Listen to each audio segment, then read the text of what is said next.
Hello and welcome back. This is the third part of the Module 3 videos. There are 4 videos in this module. This tutorial will outline how to find primary sources online and cite primary sources. As before, you will answer several review questions at the end of the video. Now that you've learned about how to find primary sources in books and databases, we will search for primary sources in the larger domain of the Internet. I recommend that you start with our list of primary sources websites found in the U.S. History LibGuide. Once again, I will go to the U.S. History LibGuide from the library homepage.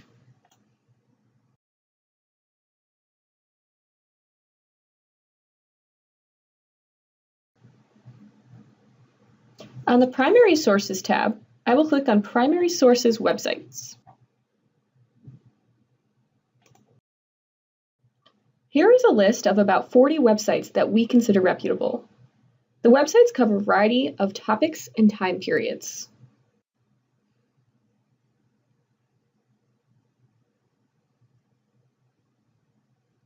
The Library of Congress American Memory website is often a good place to start. The website allows you to search or browse.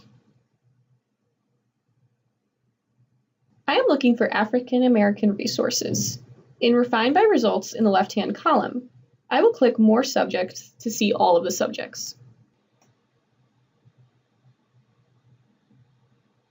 I will select African American History to see these collections.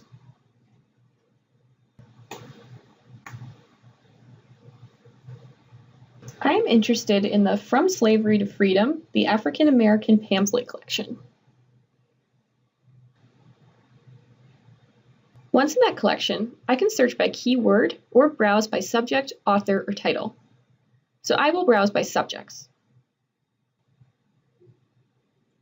This is the subject index for the collection. The subjects are listed in ranges.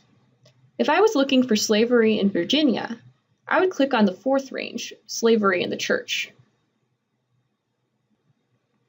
Now I can specifically look for slavery in Virginia.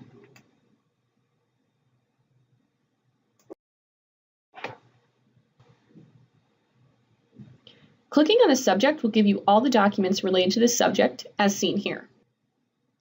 If you don't find any relevant results through our list of primary source websites, feel free to do an online search. Wikipedia often has articles that have good external links at the end. Feel free to use these resources as long as they are reputable. This is the William Lloyd Garrison article in Wikipedia. The external links are found at the end of the article. This has links to Garrison's works and articles in the Liberator. HobbyTrust is another great place for primary sources.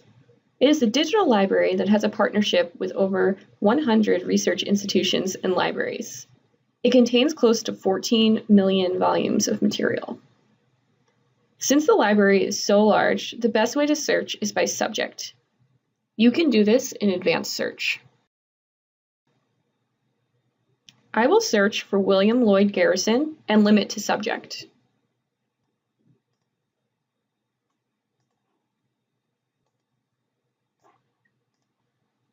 I get a total of over 160 results.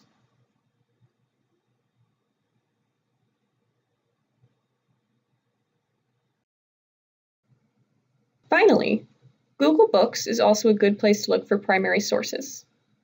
Google has digitized millions of books from libraries around the world. However, since copyright cutoff is 1923, only earlier topics are well represented in full text. Don't forget to enter all of your primary sources into NoodleTools. Keep in mind that the mechanics of creating citations don't change when using primary sources. It is the format of the item you're citing that drives the citation process. A newspaper article citation from today's New York Times is formatted the same as an article from 1870. Also, a quick note about citing primary sources in a collection. You will always cite the individual sources that you use, as shown in this example. This concludes the third video tutorial in Module 3. Now that you have learned how to search for primary sources in Pelicat, a library database, and online, you're ready to move on to the fourth and final video, in which you will learn how to request materials through interlibrary loan. Remember to answer the review questions that will come up in a few seconds.